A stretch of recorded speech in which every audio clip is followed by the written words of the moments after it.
Bonjour à toutes, bonjour à tous, j'espère que vous allez bien, que vous vous portez bien. On se retrouve aujourd'hui pour une nouvelle vidéo pour parler des demandes de titres de séjour. Des demandes de titres de séjour, vie privée et familiale. Avant toute chose, un titre de séjour, c'est un document, une autorisation du préfet, un document vous permettant d'être en situation régulière sur le territoire. Parfois, ce titre de séjour vous permet de travailler, et d'autres fois, celui-ci ne vous permet pas de travailler. Mais sachez qu'un titre de séjour vous permet de séjourner, comme son nom l'indique, régulièrement sur le territoire français. Il y a certaines catégories de personnes qui, eux, peuvent se voir délivrer un titre de séjour de plein droit. C'est-à-dire qu'à partir du moment où ils rentrent dans des cases, à partir du moment où ils respectent des conditions, un titre de séjour leur est directement délivré. Aujourd'hui, nous allons énumérer ces catégories de personnes et nous allons traiter qu'un seul cas de ces personnes-là, et puis on donnera par la suite les conditions à respecter et enfin quelques tuyaux par rapport à certains problèmes qu'on pourrait rencontrer et enfin la liste de pièces à fournir pour un dossier en parfait état. Alors sachez que déjà un dossier de régularisation, sa réussite repose sur sa constitution. Un bon dossier, dès sa constitution, va aiguiller la réussite du dossier. Une personne qui bâcle un dossier n'aura pas forcément le temps enfin, n'aura pas le temps, mais n'aura pas le petit plus qui va faire changer votre dossier. Prenez le temps de faire votre dossier, prenez le temps de remplir les documents, prenez le temps de réunir les documents et ensuite déposer votre demande. Je sais que les rendez-vous sont longs, je sais que c'est compliqué d'attendre, mais parfois, vaut mieux attendre et avoir un titre de séjour que se précipiter pour avoir une obligation de quitter le territoire français. Donc c'est mon conseil, prenez toujours le temps de constituer votre dossier, c'est ce qui va vraiment être la clé de la réussite de celui-ci. Nous allons parler de ces catégories de personnes qui relèvent du droit, de plein droit de pouvoir délivrer un titre de séjour. Et nous allons commencer par les conjoints de Français. Ce sont les personnes qui sont mariées avec une personne de nationalité française. Ce régime-là relève de l'article 313-11, quatrièmement du CCEDA. Ensuite, nous avons la deuxième catégorie de personnes qui, eux aussi, ont le droit à un titre de séjour vie privée et familiale de plein droit. Ce sont les parents d'enfants français. C'est une personne qui a un enfant avec une autre personne, mais cet enfant-là, il a la nationalité française. Et ensuite, nous avons une troisième catégorie, alors qui reste un peu floue et qui laisse un peu la porte au préfet pour régulariser un certain nombre de personnes. Ce sont des personnes qui pour des raisons vie privée et familiale, ou du moins qui obligent le préfet au respect de leur vie privée. Voilà, c'est pas très bien défini. C'est juste, on appelle ça des catégories de personnes pour lesquelles on se doit de respecter leur droit à la vie privée. Voilà, ça peut être tout et n'importe quoi à la fois.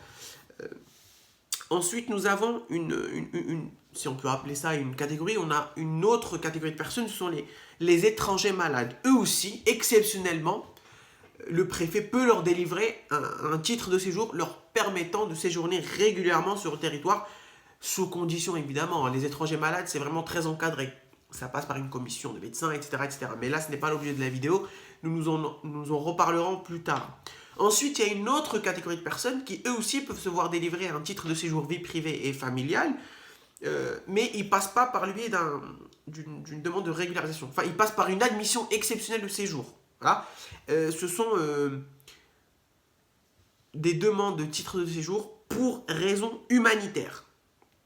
C'est la première catégorie. Et ensuite, pour ceux qui ont un intérêt, enfin, ceux pour qui la France a un intérêt pour des raisons diverses.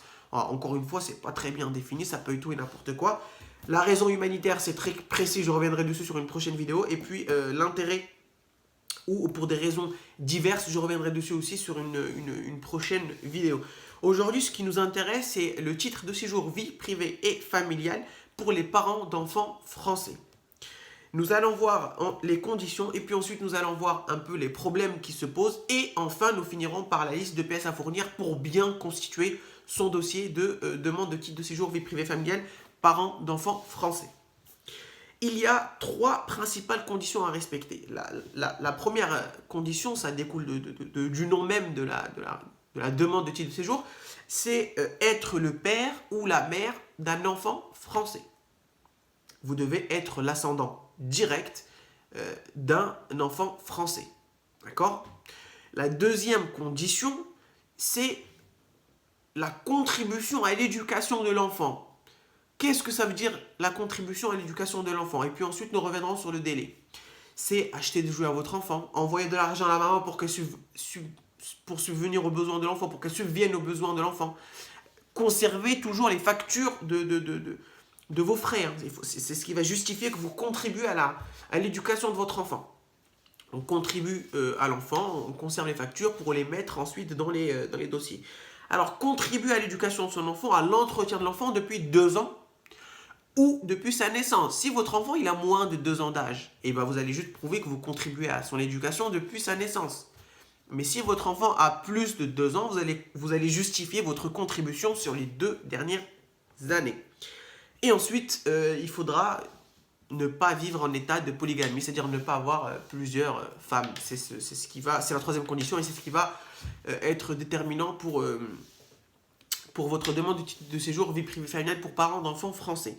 Alors, il y a une chose qui pose souvent problème, c'est la maman de l'enfant français qui, elle, est française, ou le papa qui refuse de donner la carte d'identité aux parents qui, lui, veut se régulariser de par ce procédé-là. Eh bien, là, j'ai pas une solution, parce que vous devez justifier que vous prenez toujours contact avec elle pour qu'elle vous délivre, d'accord? Ça doit faire partie de votre dossier. Ensuite, si vous n'arrivez toujours pas à avoir la pièce d'identité de l'enfant, ou du moins l'extrait d'acte de naissance de votre enfant, c'est la pièce d'identité qui pose souvent le problème, vous faites une sommation par le biais d'un huissier de justice, d'accord? Vous allez la sommer de vous donner ou de vous fournir ou de vous faire une copie de la pièce d'identité.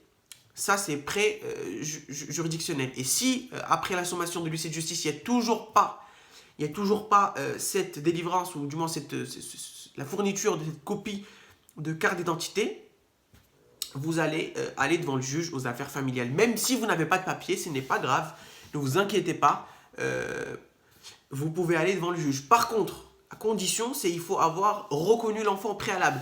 Le conseil que je donne à tout le monde, c'est que parfois on n'a pas souvent la date de naissance de l'enfant, on ne sait pas où est-ce qu'il est né. Ce que vous devez faire, c'est reconnaître l'enfant avant sa naissance. Il faut faire une reconnaissance anticipée de paternité. On va en mairie, on dit qu'on est le père, on veut reconnaître le père de telle ou telle personne. Point. Une fois que l'enfant sera né, vous serez automatiquement reconnu comme père et vous serez mentionné dans l'extrait d'acte de naissance. Et avec celui-ci, vous pouvez par la suite aller devant le juge pour avoir le droit de visite, avoir la copie de sa pièce d'identité, etc., etc. Mais encore faut-il que vous respectiez la contribution à l'éducation et à l'entretien de votre enfant. Donc ça, c'est très important. Conseil numéro 1, reconnaissance de l'enfant avant la naissance. Et ensuite, en cas de refus de délivrance, ou du moins de délivrance de copie de carte d'identité de la part de la mère ou du père qui a la garde de l'enfant, c'est souvent la mère, vous faites une sommation par le biais de l'huissier de justice. C'est payant par contre. Voilà. Venons un peu aux pièces principales qu'il faut mettre dans le dossier. Il faut d'abord justifier votre état civil et votre nationalité. Comment le faire? On doit faire une photocopie de toutes les pages de notre passeport. D'accord? Les dates de validité, dates d'entrée et de sortie du territoire. Toutes les pages doivent faire l'objet d'une copie et doivent être dans le dossier à fournir à la préfecture. Ensuite, il faut avoir un extrait d'acte de naissance avec une filiation intégrale. Il faut avoir une copie intégrale avec votre filiation, votre nom, votre prénom, notre mère, votre père, etc. On appelle ça une copie intégrale de naissance. Si vous étiez marié ou autre, vous fournissez l'acte de mariage. Mais voilà, la majorité des cas, les gens ne sont pas mariés. De toute façon, restez que sur la copie intégrale et puis le passeport pour justifier votre identité et votre état civil. Ensuite, vous devez justifier détenir, ou du moins avoir un domicile depuis moins de 6 mois. Enfin, vous devez avoir un justificatif de domicile datant de moins de 6 mois. Ça peut être une facture d'électricité, gaz, bail, téléphone fixe, ou si vous êtes hébergé à l'hôtel, attestation hôtelière et facture du mois dernier. Et enfin, si vous êtes hébergé chez un particulier, attestation d'hébergement, pièce d'identité de l'hébergeur, Et ensuite, un justificatif de domicile de la personne qui vous héberge. Facture téléphonique, loyer, bail, voilà. Vous devez justifier du domicile de la personne qui vous héberge. Mais la principale pièce, c'est l'attestation d'hébergement plus la pièce d'identité.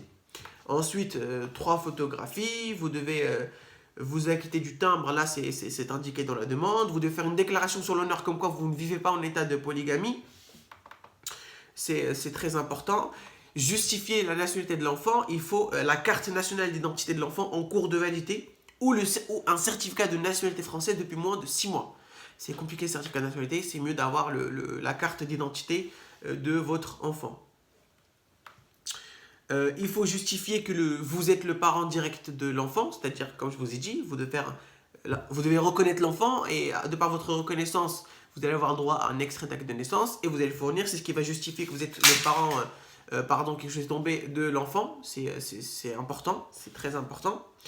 Et enfin, vous devez justifier de manière probable et effective que vous contribuez à l'entretien et à l'éducation de l'enfant dans les conditions prévues, c'est-à-dire depuis 2 ans ou depuis sa naissance. Vous pouvez prouver par tout moyen, ça veut dire des factures, des tickets, tout est une question de preuve. Et après, enfin, vous devez justifier que l'enfant réside bien en France. Ça va être une attestation de crèche, certificat de scolarité, etc., etc. Vous avez vraiment une ouverture sur la preuve ou la justification de la résidence de l'enfant. Voilà. Donc, c'est une catégorie de personnes qui a plein de droits, mais qui connaît beaucoup de problèmes parce que les parents ne veulent pas souvent donner la carte d'identité. Donc, c'est à vous de faire le nécessaire. Faites des sommations. Et si vous avez déjà reconnu l'enfant, faites des recours juridictionnels. Prenez un avocat qui, lui, saura bien manier la chose. J'espère avoir été clair sur la vidéo. J'ai été très rapide, j'ai été très synthétique. Donc, si vous avez encore des interrogations, n'hésitez pas à me les notifier en commentaire. Et jusqu'à là, prenez soin de vous et au plaisir de vous retrouver sur une prochaine vidéo. Et si vous n'êtes pas encore abonné, n'oubliez pas de le faire, les amis. Bon courage et bonne constitution de dossier.